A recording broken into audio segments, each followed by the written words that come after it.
Wir reden über Kunst bei Art Talk, dem Kunstpodcast aus Saarlouis Lux. Wir treffen KuratorInnen und KünstlerInnen dort, wo sie gerade ausstellen. Mit uns entdeckt ihr zeitgenössische Kunst und außergewöhnliche Kunsträume in unserer Region. Werdet Teil von Galeriegesprächen, Ausstellungseröffnungen und Finissagen. Art Talk hört ihr überall dort, wo es Podcasts gibt. Herzlich willkommen zu einer neuen Folge von Art Talk Saarlouis Lux, dem Podcast über Kunst und kreative Menschen in unserer Region.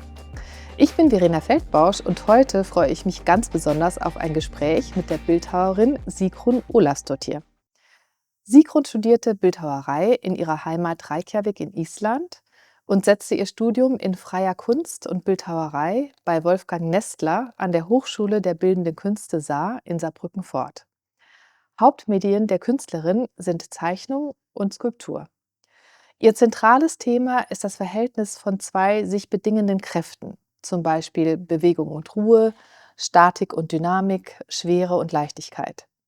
Bei den Skulpturen spielt das Material Stahl, Aluminium, Latex, Gummi oder Holz eine zentrale Rolle. Wir sprechen heute über ihren künstlerischen Weg, über ihre Inspirationsquellen und was es bedeutet, als Bildhauerin zwischen zwei Kulturen zu leben und zu arbeiten. Liebe Sigrun, schön, dass wir uns heute in deinem Atelier treffen können. Wenn du dich selbst als Künstlerin in wenigen Worten beschreiben müsstest, wie würdest du das tun? Das ist schwer zu sagen, weil ich habe nie was anderes gemacht. Und das war immer meine Nische als Kind, wo ich so meine Ruhe und was ich nicht wusste, was damals hieß, Meditation, alleine mit Gott und der Welt zu sein. Bei mir war das Basteln.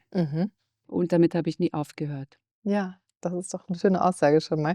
Du bist in Island aufgewachsen, in einem Land mit einer sehr besonderen Landschaft und Kultur. Wie hat diese Umgebung dein künstlerisches Empfinden geprägt? Also es gibt Menschen, die sagen, meine Kunst ist sehr nordisch. Ich weiß nicht, was das bedeutet, weil meine Kunst oder mein Werk ist einfach mein Werk, was ich tun muss, und aus innerer Bewegung entsteht eine äußere Erscheinungsform. Aber ich glaube, wenn man mit so Extremen aufwächst wie im Norden, wir haben extrem vieles Licht und extrem viel Dunkelheit, und das tragen wir auch in uns. Ja. Und ich glaube, das ist die Hauptquelle, und es war erst später, und das ist das Dankbare, wenn man älter werden darf, zu sehen, was ist, wenn man rückblickt, was ist das eigentlich, womit ich mich beschäftigt habe? Und das war immer Ringen ums Gleichgewicht. Genau, das ist dein Thema eigentlich. Ja, Ja. es ist existenziell. Ja. Das ist einfach, wieso muss ich um jede einzelne Arbeit ringen, damit sie steht? Weil ich bin eigentlich ein sehr spontanes Wesen. Ich könnte auch flups mit großen Gesten etwa, aber ich bin immer darauf zurückgekommen, das in Lot zu bringen, was ich in der Welt nehme und auch in meine Welt wahrnehme. Und dann war es mir klar, ja, gerade in dieser Beschäftigung, wo ich jetzt nur das Werkzeug bin für das, was gemacht werden will. Ja, das Schönste, was ich mache im Leben. Ja. Und auch aus innerer Notwendigkeit. Es war einfach meine Lebensrettung als Kind zum Beispiel. Wenn andere in Bücher oder Sport, ich hatte zwar auch Sport, das hat mir auch sehr, sehr gut getan, aber das war einfach das, was mir geholfen hat auf dem Weg, um diesen Gleichgewichtspunkt zu finden. Deshalb habe ich oft gesagt, wenn Leute sagen, was machen Sie von Beruf? Ich sage, ich bin eine Seiltänzerin. Schönes Bild, ja. Es geht um Gleichgewicht, Ja. ganz genau, ja. Was hat dich ursprünglich zur Bildhauerei geführt? Gab es einen Moment, in dem du wusstest, das ist mein Medium, damit möchte ich mich näher auseinandersetzen? Das war die Dreidimensionalität. Das war mir, aber ich habe auch Häuser, Räume, alles Mögliche gezeichnet, bevor ich dann mit Material anfing zu skizzieren. Ich hatte das Glück, an einem eine Stadt, weil es damals ein Dorf war in Island. Wir könnten unendlich viele Materialreste bekommen von den Werkstätten. Holz. Es gab auch eine Gummiwerkstatt, Lederwerkstatt. Das zog mich einfach mehr an, was Plastisches von allen Seiten. Klar habe ich auch viel gezeichnet, aber das war die Faszination von der Vielseitigkeit im wahrsten Sinne. Ein Subjekt hat immer mehrere Seiten, es hat nicht nur eine. Unten, oben, alle Seiten, das war der große Anziehungspunkt. Ja. Mhm. Du lebst und arbeitest inzwischen in Saarbrücken. Was hat dich hierher geführt und wie beeinflusst dieses Leben hier deine Arbeit? Ursprünglich bin ich gekommen, um nur 3 Jahre zu bleiben oder 4. Zum Studium. Ja, zum Mhm. Studium. Einfach weil ich die Gelegenheit hatte, weil man keinen Abschluss in Island damals machen konnte und wollte die Gelegenheit nutzen, im Ausland zu gehen. Und der Grund, warum ich Saarbrücken gewählt habe, war, dass wir hatten in der Bildhauerabteilung in Island immer Gastprofessoren und die waren aus Deutschland. Und einer davon, der Wolfgang Nessler, hat hier eine äh, Professur, also Stelle an der HPK bekommen und hat uns darauf angewiesen, wir sollten uns, wenn wir ins Ausland gehen wollten, das auch anschauen, weil es wäre nicht unbedingt besser in den großen Städten zu sein. Und der Hauptgrund war, mein Sohn war damals 2 Jahre alt und ich wusste, es ist in eine kleinere Gemeinde einfach alleine mit Kind zu sein, als in einer Großstadt. Ja. Und das war der Grund, warum ich mir das hier angeschaut habe und ich fand das gut, übersichtlich und ja, habe mich entschlossen, hier dann zu studieren und mein Diplom zu machen. Mhm. Das war damals in Island nicht möglich, dass du ein Diplom machst? Nicht, das war 'n Master. Ah Man ja. könnte Vordiplom. Ja. Mhm. So ähnlich wie man BAföG kriegt, kriegt man in Island dann auch, das heißt Studentendarlehen, wenn man etwas, in Island nicht zu Ende studieren kann. Ah ja. Mhm. Okay, das ist interessant, ja. Die Vorbereitung einer Skulptur ist ja aufwendig. Wie lange dauert dieser Prozess der Vorbereitung? Wie gehst du künstlerisch vor? Machst du Vorzeichnungen? Ich weiß, dass du Modelle baust. Mhm. Wie passiert das? Meistens fängt das an als eine grobe Skizze auf Blatt Papier. Dann fange ich an, in Material direkt zu skizzieren, um mindestens auszuschließen, was nicht geht Mhm. und dann, Schritt für Schritt weiterzuentwickeln. Oft fängt es mit viel an und dann geht es mir darum, das auf den Punkt zu bringen und alles wegzumachen, was nicht notwendig ist. Kannst du sagen, wie lange so ein Arbeitsprozess dauert? Sehr unterschiedlich. Ja. Ich habe, vielleicht 2 Werke geschenkt bekommen in meinem Leben, die mir so aus der Hand geflutscht sind oder gerutscht sind, aber das andere ist alles Ringen. Einige stehen auch und sind nicht fertig, aber manchmal, schauen die mich an nach 5 Jahren und dann weiß ich genau, das ist der Schlussstein. Jetzt weiß ich, wie es gemacht werden muss. Und das ist ja schön. Ja, das ist unterschiedlich. Es ist natürlich was ganz anderes, wenn ich Werke für Außenbereich mache. Zum Ja. Beispiel jetzt diese Kunst am Bau in Island. Das muss erdbebensicher sein, das Mhm. muss Wind und Mhm. dann ist die Arbeit mit einem Statiker. Ja. Das mache ich auch seit über 30 Jahren. Mhm. Mhm. Genau, da kommen wir mal zur Materialität. Also deine Werke sind aus Stahl, Aluminium, Latex, Gummi oder Holz gearbeitet. Wie entscheidest du, welches Material zu einer Idee passt?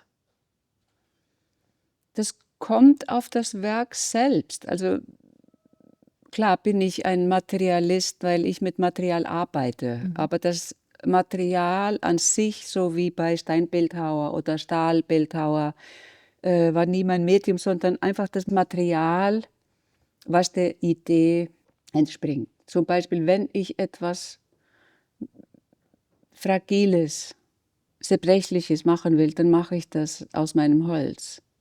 Weil es sieht aus, als wäre das zerbrechlicher, auch wenn es das nicht ist. Das heißt, die Idee sucht sich das Material, was sie braucht, um sich zu entfalten. Ja, ein ganzes Genauso wie wird. diese, wo ich anfing mit dem Gummi, diese Reihe von Arbeiten, die Entspannung oder Ausdehnung mit dem festen Kern und der flüssigen. Dann dachte ich, was kann diese Idee unterstützen? Und hier nochmal ein Hinweis in eigener Sache. Wie bei jedem Podcast stellen wir Bilder der besprochenen Arbeiten in unseren Blog. Und wie ihr zu dem Blog kommt, das seht ihr in den Shownotes. Und nun zurück zum Podcast. Und dann kam ich zurück auch auf meine Kindheit, wo wir Gummi und dachte, ja, das wäre spannend, einfach das Haptische, auch das hat fast was wie die menschliche Haut. Das ist auch spannend. Das ist oft in Ausstellungen, wo die Wächter der Ausstellungen sagen, Leute die wollen es anfassen. Und das lädt dazu ein. Und das finde ich, das find ich spannend, einfach so wie die menschliche Haut. Aber diesen Impuls habe ich auch sehr oft, wenn ich in eine Ausstellung gehe mit Skulpturen, dass ich die anfassen möchte. Ja. Also, aber das ist halt nicht immer erlaubt. Bildhauerei ist ja auch körperlich sehr anspruchsvoll. Welche Rolle spielt der körperliche Aspekt für dich im kreativen Prozess? Momentan, wo ich jetzt stehe, kann ich natürlich nur Modelle, was Leichtes, Körperliches. Aber ich habe sehr schwere körperliche Arbeit geleistet früher. Aber jetzt macht das die Industrie. Also ich arbeite mit einem guten Schlosser und er übernimmt dann die Ausführung in entweder Aluminium, Stahl. Dann liefere ich die Zeichnungen, Modell, was dann vom Statiker geprüft ist. Und die Modelle sind in der Regel aus Holz, oder? In der Regel mache ich meine Modelle aus Holz. Ich habe mein Lieblingsmaterial schon von Anfang an. Das ist das Flugzeugsperrholz aus Finnland, Birken, womit früher die Segelflieger gebaut wurden. Ein tolles Material. Diese Modelle, die ich hier sehe, die sind ja oft schwarz. Bemalst du die dann? Oder? Genau. Wie gesagt, also meine Arbeiten brauchen keine Farbe. Und trotzdem beinhalten die alle Farben. Weil zwischen dem Weiß im Licht ist Weiß und dem Schwarz sind alle Farben. Also der Betrachter kann sich seine eigene Farbe aussuchen. Ja, ist das ganze Spektrum der Farben Ganzes zwischen Schwarz Spektrum. und Weiß. Gibt es ein Werk oder auch vielleicht mehrere, an dem du besonders gewachsen bist? Vielleicht, weil es dich technisch oder auch emotional herausgefordert hat? Ich weiß es nicht. Das ist ein kontinuierlicher Prozess. So ist das einfach gewachsen. Manchmal greife ich auch zurück auf alte Ideen, die ich damals nicht zu wertschätzen konnte, mit der jetzigen Erfahrung gewachsen ist. Und diese Kombination ist interessant, weil ich denke, auch wenn wir das Glück haben, 100 Jahre alt zu werden, deshalb sage ich, kein Werk ist alt. Und was ist mein Lebenswerk? Was ist ein neues Werk? Es entsteht aus Erfahrung. Und diese Tätigkeit ist wie eine Forschung. Diese Neugier und ewige Forschung. Immer wieder ausprobieren. Ja, Und, ja. Nie aufhören, neugierig zu sein. Ja, das ist auch ein schönes Lebensmotto, ne? Ja. Kommen wir mal zu den Themen und zur Inspiration. Also es geht in deinen Skulpturen oder Plastiken ja um Gegensätze, um Schwarz und Weiß, männlich und weiblich, hart und weich, Weite und Nähe. Was interessiert dich an diesen Gegensätzen? Mein innerer Gleichgewichtspunkt. Das weiß ich jetzt. Ja. Weiß man nach jahrelanger Forschung dann. Ja. Ich wusste es nicht vor 30 Jahren. Warum habe ich das die ganze Zeit gemacht? Und genau so. Und wie findest du das Gleichgewicht zwischen diesen Gegensätzen? Indem ich das mache, wie eine Meditation, die nicht irgendwie sich hinsetzen zweimal am Tag, sondern den ganzen Tag. Es ist ein wenig wie auch Musiker sitzen müssen und Noten üben, um die tollsten Werke spielen zu können. Es geht darum, einfach zu probieren, wegwerfen, weiter probieren, üben, bis das irgendwann mal stimmt.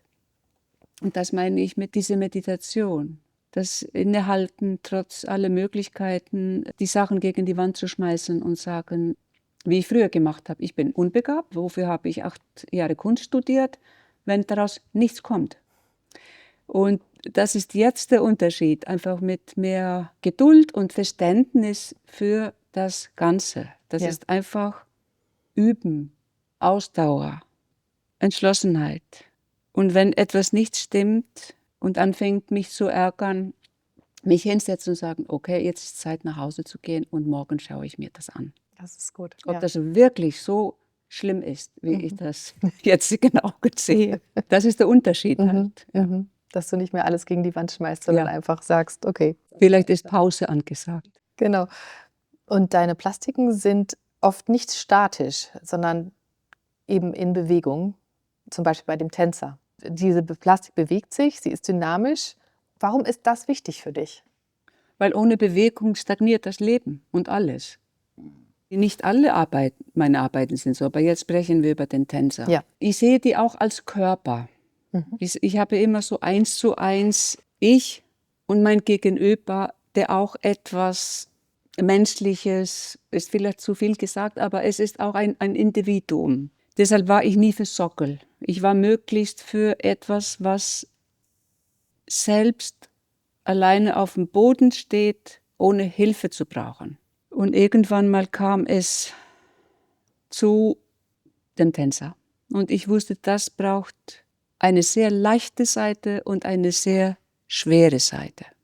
Und das musste in Lot gebracht werden. Beide mit dem Höhe und Form des Flügels und dieses Halbkugelsegment, das stabil genug sein muss, das trotzdem leicht genug ist, sich bei Wind zu drehen. Und da habe ich mit meinem Statiker gesprochen, wie kann ich das? Und das hat er gesagt, das kann ich nicht. Weil ich muss eine feste Form haben, einen festen Punkt. Also dann ging das wieder, wie gesagt, das ewige Experiment los. Und das ist so ich habe verschiedene Arten von Tänzern gemacht.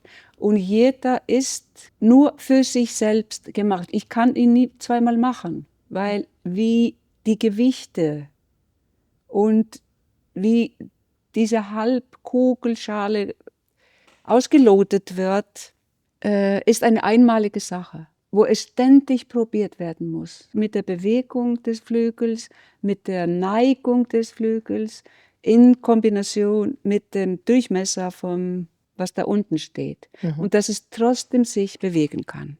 Und das ist einfach, es ist sehr menschlich. Es ist einfach das Stehen trotz aller Möglichkeiten zu fallen. Ja. Es ist eigentlich ein Wunder, dass wir leben. Wie oft haben wir die Möglichkeit gehabt, einfach ein für alle Mal zu fallen und nicht wieder aufzustehen. Und die sind auch alle so austariert, dass die auch bei höchsten, ja natürlich nicht beim Weltuntergang, aber beim stärksten Wind sind die so austariert, dass die nicht wegfliegen. Aber das Spannende ist, früher hatten die nicht diesen Drehkranz, den ich dann mit Kugel lager, damit die an einem Ort bleiben. Weil wenn die das nicht hatten, diesen Halt mit Kugellagern, dass es sich bewegen kann, dann sind die gewandert bei Wind. Und das war natürlich nicht gut, wenn die über die Straße wandern und irgendwie in die Stadt spazieren gehen. Das heißt, die Idee hat sich weiterentwickelt, damit die einfach an Ort und Stelle bleiben, aber sich trotzdem drehen und bewegen können. Ja. Genau, und wie wir schon jetzt gesagt haben, bei deinen Arbeiten geht es ja oft um den kurzen Moment, wenn beide Gegensätze gleich stark sind. Also wenn sie im Gleichgewicht sind. Ich zitiere die Cornelike Lagerwart. Es geht um die Pause zwischen Ein- und Ausatmen, zwischen Ebbe und Flut, zwischen Flieh- und Anziehungskraft, wenn der hochgeworfene Ball einen Augenblick lang in der Luft hängt. Wie findest du diesen Moment? Er kommt zu mir, wenn ich dafür bereit bin. Und oft muss ich lange auf ihn warten. Den kann ich nicht erzwingen. Hast du ja auch gesagt, mit dem Wegstellen, die Arbeit nochmal wegstellen und dann nochmal anschauen. Und dann, das kann dann auch Jahre dauern. Ich glaube, dafür machen die meisten Künstler das. Für diese, wir können das Belohnung nennen, aber du, du ringst so lange, du bist so lange am Sitzen, am Üben, Noten üben, wie die Musiker, die müssen lange sitzen. Dann plötzlich kommt das. Und das ist der Moment, wo ich sage, dann, damit das nicht ich das tue, sondern es geschieht. Wo man einfach nur das Werkzeug ist, was bereit ist zu geschehen.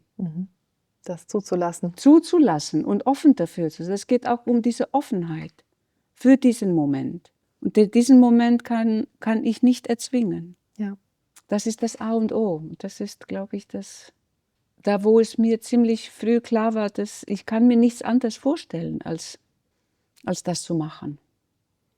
Als solche Momente zu erleben dann auch und wo alles stimmt und wo alles dann ins Gleichgewicht fällt quasi. Das andere ist Übung, klar. Es fängt oft sehr leicht mit einer Idee an. Dann kommt der Prozess und man denkt, was ist das eigentlich? Und dann einfach, wie gesagt, diese Geduld, diese Verständnis für das, was geboren werden will, da nicht aufzugeben. Spielt deine isländische Herkunft auch inhaltlich eine Rolle in deinen Skulpturen oder Plastiken? Also ich denke an die Mythen von Naturgeistern, von Elfen und Trollen, von Symbolen und von der sehr besonderen Landschaft in Island. Mit Sicherheit. Also alleine diese Extreme. Es ist einfach ein verrücktes Volk mit verrückten Naturelementen. Hell, dunkel, Erdbeben, Vulkanausbrüche. Umso bewusster wird es uns, dass wir nur auf so eine hauchdünne, größte wie Apfelschale, wenn man einen Riesenapfel hat, dann ist alles innen drin ist glühender Kern und es braucht nur einen klitzekleinen Unfall, damit es alles wegwischt. Weil es ist bei uns erlebbar und ich bin auch auf so einem Ort in Island aufgewachsen, wo man entweder Erdbeben in Wellen und dachte, auf der Wiese ist man plötzlich auf dem Meer oder aus dem Küchenfenster schaut man auf einen spuckenden Vulkan. Für uns ist das natürlich, weil wir nichts anderes kennen. Diesen Respekt auch für diese Naturkräfte haben wir. Und mit Sicherheit hat das auch mit diesen Gegensätzen und den hellen und dunklen Seiten in mir zu tun, die in Lot zu bringen. Ich glaube, mittlerweile denke ich, das ist und fühle, das ist in DNA der Isländer und die so weit im Norden leben.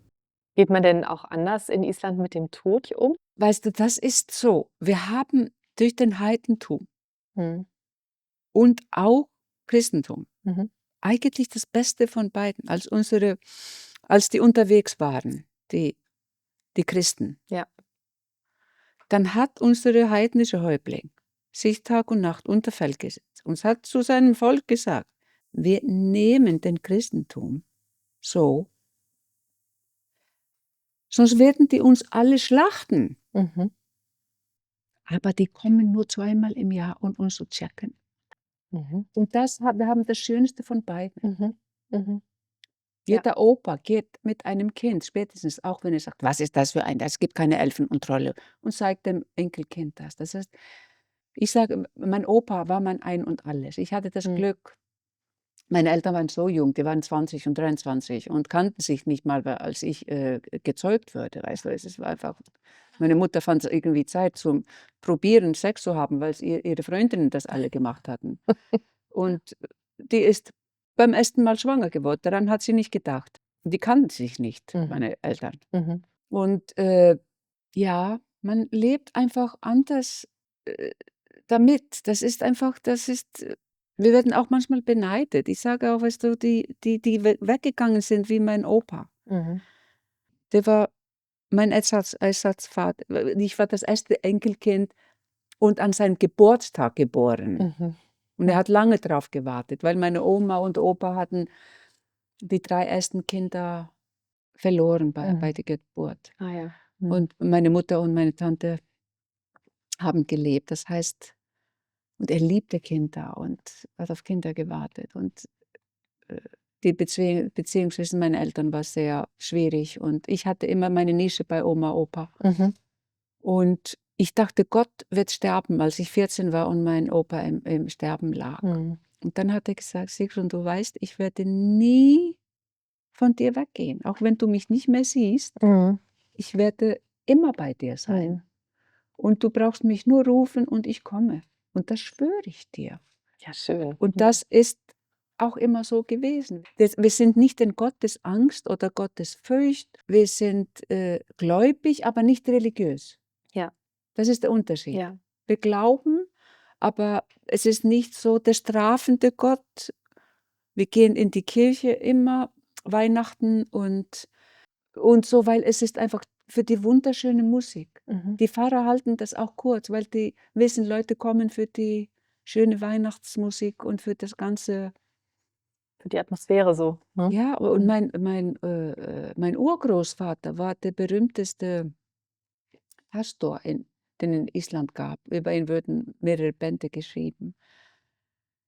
Weil der war Sozialarbeiter. Der hat selbst 11 Kinder bekommen. Die haben alle gelebt. Es gab viel Kindestod. Er ist von Bauernhof zu Bauernhof geritten. Der war auf dem Land, um Menschen einfach Sauberkeit beizubringen.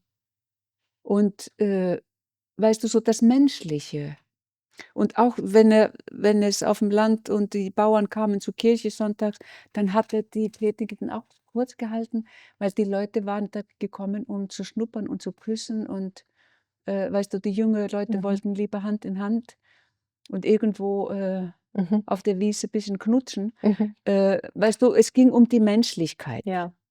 Und das ist, glaube ich, der Unterschied. Wir haben also von dem Heidentum und Christentum das Schönste. Und Sigi sagt auch mal so, der hat auch seinen Vater mit 49 verloren. Und der hat gesagt, Papa ist jeden Tag bei mir, wenn ich Rat brauche. Der war auch Künstler, Musiker und weißt du, oft in seinem Fach jetzt bei Kulturgut Ost, da braucht der Rat. Ja. Papa, wie würdest du es machen? Und da sagen die Deutschen manchmal, weißt du, seid ihr Isländer alle verrückt? Nee, ich sage, weißt du, die weggehen, die sind nicht weitergegangen als das, dass die jeden Tag mit uns. Aber wir gehen nicht zu Friedhöfen, da sind die nicht. Naja. Die sind in uns, mit uns. Ja. Wie gehst du mit dem Thema Leere und Raum um? Also in der Bildhauerei ist ja das, was nicht da ist, oft genauso wichtig wie das, was da ist. Genau, das ist wie diese Pausen zwischen den Atemzügen. Damit hat es auch zu tun. Und ich sehe meine Arbeiten, die meisten meiner Skulpturen sehe ich auch wie Zeichnungen. Und mir ist das wichtig, dass man rein und raus gehen kann.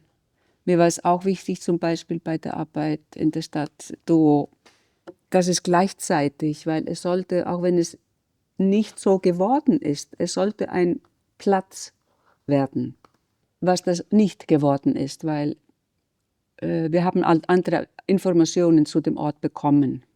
Das ist der Ort, an dem deine Skulptur jetzt hier in Saarbrücken steht. Ja, das wo ist, Café Barcelona ist. Genau, ja. An der Saar. Ja, und da war mehr Platz gedacht und die haben jetzt mehr Bestuhlung, als uns gesagt würde. Mir war wichtig, da auch was zu machen, wo man rein und raus, wo Kinder, wo es auch gleichzeitig ein Ort ist, wo man spielen kann. Und das ist das, was mich am meisten freut, wo ich die ab und zu mal besuchen gehe, dass die Kinder hängen an dem Gummi, die klettern und die Skater fahren auch dort. Man sieht an ein paar Stellen in der Skulptur, wo es sehr glatt ist, und da ist da, wo die Skater auch versucht haben. Das auch mit zu integrieren in die Gesellschaft, unter die Menschen zu bringen. Ja. Dass es nicht nur irgendwie eine heilige Statue ist, sondern, und das habe ich versucht jetzt in den Skulpturen, die im Außenraum sind, dass man rein und rausgehen kann. Und dass sie das auch aushalten vom Material her. Ja. Möglichst so fragil, wie es erlaubt und wieder das stehend trotz aller Möglichkeit zu fallen. Ja, genau. Das ist ja auch das Interessante an deinen Plastiken. Die sind elegant und gleichzeitig hat man so ein Gefühl von Bedrohung. Also man fragt sich, wie hält das eigentlich, was da von der Decke hängt oder was im Freien schwingt? Fällt das nicht irgendwie um? Also kannst du uns was nochmal zu dem Verhältnis von Stabilität und Labilität sagen? Da komme ich wieder auf mich selbst. Das ist genauso wie in uns. Manchmal glüht die Wut und manchmal ist die stoische Ruhe. Und das ist auch in den Werken, ohne dass ich das vorhabe. Ja. Was war nochmal die Frage? Also deine Plastiken sind ja oft super elegant, finde ich. Du hast ja so sehr schöne Skulpturen, auch die von der Decke hängen. Oder wenn ich neben dem Tänzer stehe, frage ich mich, fällt er jetzt nicht vielleicht auf mich oder sowas, ja? Oder kann es so eine Bedrohung, ist vielleicht zu viel gesagt, ja? So eine Angst einfach um dieses Gleichgewicht. Das ist nämlich der Teil, der gewollt ist. Das geht um die Achtsamkeit. Viele meiner Arbeiten, wenn man nicht achtsam damit umgeht, kann man sich verletzen, genauso wie bei allem. Aber das ist gewollt.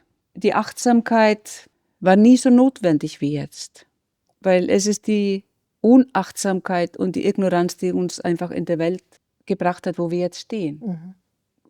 Gleichgültigkeit, dieses mangelnde Gefühl für Miteinander, Füreinander, Zusammenhalt. Aber in dem Fall, den du gefragt hast, nein, es fällt nicht um, weil es eben mehrmals geprüft ist und ist kein Zufall, sondern ist das, was bedrohlich scheint, in sich stabil, auch wenn es so wirkt.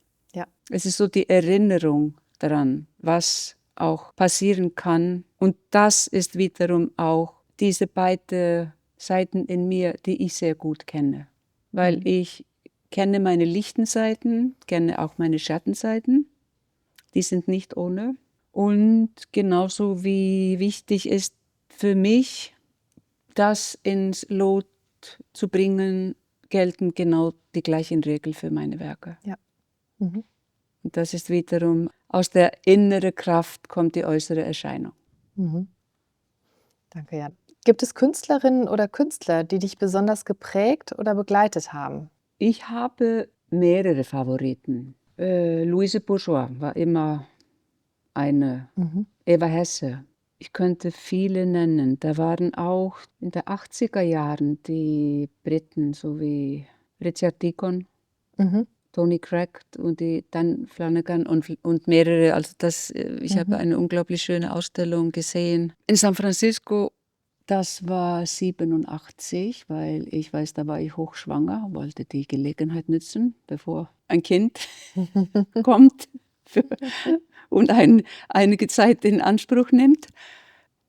Ja, auch zum Beispiel die Sachen von Goya in Prato, also da könnte ich stundenlang. Das ist einfach quer durch die Geschichte. Ja, und Einflüsse kriegt man einfach sowieso, weil das ist so viel.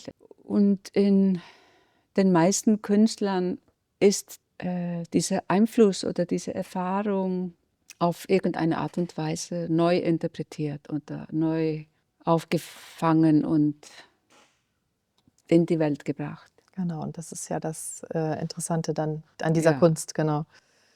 Wie erlebst du die Kunstszene in unserer Region, also Saarlouis, insbesondere für Bildhauerinnen? Das ist rar. Ja, ich muss jetzt auch überlegen, welche Bildhauerinnen gibt es hier in der näheren Umgebung? Ich auch.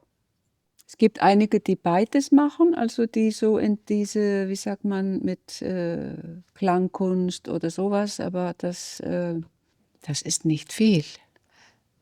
Ja, es ist wie bei Wettbewerben, bin ich oft die einzige Frau dabei. Oder vielleicht 2, 3 und 7. Wenn es, das ist halt, das sagt es eigentlich. Ja, die Kunstszene ist jetzt nicht so offen für Bildhauerinnen oder was ist der Grund dafür?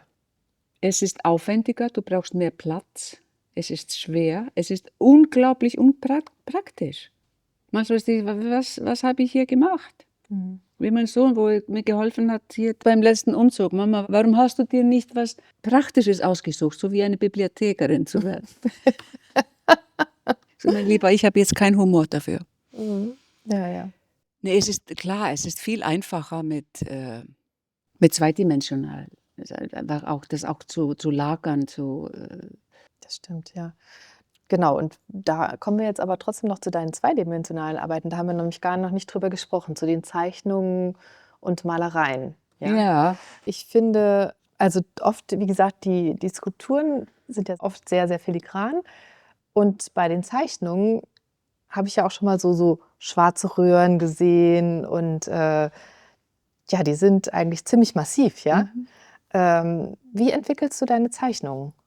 Ich brauchte Zeit, um meine Zeichnungen wertzuschätzen, weil es war oft so eine herzlich willkommene Pause, einfach mal etwas auf Leinwand zu machen. Also ich habe immer gezeichnet auf Papier, aber irgendwann mal, wie ich dazu neige, große Sachen zu machen. Natürlich berührt das sich zwischen Malerei und Zeichnung. Ja. Aber wo es einfach zu groß war zum Einrahmen oder Papier zu finden, wenn es die Dimensionen von 2 auf 3 Meter oder größer geht, dann habe ich selbst meinen Untergrund gemacht, so ähnlich wie Büttenpapier mit Kreidegrund. Und bewusst auch, als ich da mit großen Gesten und schwarzen und dann weißen einfach vor mich hin spontan zu arbeiten. Ich sagte, ja, das bietet auch an das Umgekehrte, dass eine Zeichnung kann schwer und wuchtig sein, auch wenn die gewisse Bewegung und Leichtigkeit in sich hat, im Gegensatz zu der Bildhauerei, wo es immer eigentlich der Gegenpol war. Also Skulpturen waren schwer und Zeichnungen waren leicht. Ja. Mhm. Und klar habe ich auch sehr einfache, leichte Zeichnungen gemacht. Aber die waren oft auch die Vorstufe von Bewegungen in meinen Plastiken. Und dann die anderen, zum Beispiel diese Tusche- und Gesso-Zeichnungen, die fast so wie Aquarelle mehrere Schichten übereinander, über diese Transparenz. Dann ging es mir eher um die Bewegung. Mhm. Du zeigst ja jetzt auch in deiner Ausstellung in der Modernen Galerie eine ziemlich große Zeichnung. Das ist auch eine große Tusche- und Gesso-Zeichnung, also beziehungsweise 2. Mhm. Ein Format ist 160 oder 180 mal 3 Meter Mhm. und eine 140. Das haben wir natürlich zusammen ausgesucht, ich und die Kuratoren. Ja. Mhm. Du hast ja den ersten Preis bei einem Wettbewerb in Reykjavik gewonnen, und zwar um einen öffentlichen Platz zu gestalten. Dort kommt die Skulptur Reziprok hin aus Cortinstahl, und du bist gerade dabei, diesen Auftrag quasi auszuführen. Ja, wie weit bist du? Also, wie ist da gerade der Stand der Dinge? Wir sind so weit, dass wir eigentlich nur den festen Termin in Island brauchen, wann es aufgebaut wird. Es ist schwierig im Winter, wenig Licht, Schneestürme. Aber demnächst werden wir anfangen, hier zu bauen. Es wird hier gebaut bei meinem Schlosser, darüber transportiert und dann kommt er auch mit und baut es auf. Und ich rechne damit, wir wollten das jetzt im Spätsommer schon fertig haben, aber das waren einige Sachen im Vertrag, den wir genauer bearbeiten müssten. Rein praktische Dinge und wird, so wie ich das schätze, im Frühjahr in Island aufgebaut. Und wo kommt es genau hin? Es ist in der Stadtmitte von Reykjavik in einem neuen Baukomplex. Da ergibt sich so ein Innenhof, der trotzdem offen ist, aber da ist ein Ort für Markt und Kaffee, Hotels, alle mögliche Aktivitäten, wo mehrere tausend Leute am Tag durchgehen. Und da innerhalb dieses Baukomplexes, der Ja. offen ist und zugänglich allen Menschen, da kommt es rein. Ja. Schön. Ja. Ja, toller Ort bestimmt. Ja. Mhm. Und sehr aufwendig, ne? Also, es ist, von den Dimensionen her, wie groß ist das? 10 Meter, 10, 12 Meter breit, 10, 12 Meter hoch, so in diese Dimension. Ah ja. Große Geste. Mhm. Dann können wir, das heißt, das wird wahrscheinlich nächstes Jahr dann irgendwann eingeweiht. Wir warten eigentlich nur auf Nachricht aus Island, weil die organisieren das vor Ort. mit den Kränen und ganzen Behäusung, die wir für Schweißarbeiten und alles brauchen, weil das ist natürlich ein Riesenbauwerk. Mit einem Schlosser arbeite ich zusammen seit über 30 Jahren. Wir kennen uns mittlerweile sehr gut. Es ist sehr wertvoll. Er kennt meine Weise und ich seine, und das ist natürlich in dieser Zeit zusammengewachsen und gereift und Schön. Ja, da wünsche ich dir gutes Gelingen und danke. bin sehr gespannt. Ich auch. Genau, kommen wir jetzt mal zu dem Albert-Weisgerber-Preis 2023. Den hast du gewonnen. Ganz herzlichen Glückwunsch zu dieser Auszeichnung. Danke. Und aus diesem Anlass sind deine Arbeiten ab dem 29. November in einer Einzelausstellung in der Modernen Galerie in Saarbrücken zu sehen. Welche Botschaft oder Emotion wünschst du dir, dass die BesucherInnen mitnehmen, wenn sie vor deinen Skulpturen oder Zeichnungen stehen? Berührung. Das ist das, was ich mir auch immer wünsche, wenn ich in Ausstellungen gehe oder wenn ich irgendwo hingehe, egal was es ist, ob ich in die Oper gehe oder das ist, von etwas berührt zu sein. Das stimmt, dass die Kunst dich berührt. Ja. Mhm. Die Ausstellung trägt den Titel Gegenwärtige Bewegung. Spielt der Titel auch auf die heutige politische und gesellschaftliche Bewegung an? In eine gewisse Weise. Ich hatte einen anderen Titel, aber wir hatten auch lange darüber gesprochen, die Kuratoren und ich, das wäre vielleicht zu viel gesagt. Aber dass ich eigentlich in meinen Werken immer sich um die Bewegung geht. Bewegung, Beweglichkeit, Weiterkommen, Weiterentwicklung, nicht stagnieren. Dann fanden wir beide für meine Werke und natürlich auch die Gegenwart passend. Sehr passend. Gibt es noch irgendein Material zum Beispiel, was du noch gerne mal ausprobieren möchtest? Ja, es gibt die industrielle Materialien, die ich noch nicht probiert habe, weil mich interessiert auch die Entwicklung in der Forschung von Materialien. Was mir auf der Zunge liegt, aber noch nicht konkret ist, möglichst auch was umweltfreundlich, und vielleicht wird das irgendwann mal so zum Schluss aussehen, etwas, was in vollkommene oder Auslösung sich in die Richtung, das wäre schön, so wie eine Wolke, die auseinandergeht. Okay. Aber noch habe ich das nicht probiert, aber ich habe schon eine Ahnung von neuen Experimenten durch Neugierigkeit. Sehr schön, da sind wir ganz gespannt und warten drauf, was du uns noch alles so zeigst. Ja, darauf bin ich auch gespannt, weil ich weiß das nie. Und das ist vielleicht das Spannendste in dem Ganzen. Ja. Vielen Dank, liebe Sigrun, für dieses inspirierende Gespräch und für die Einblicke in deine Arbeit. Herzlichen Dank, liebe Verena.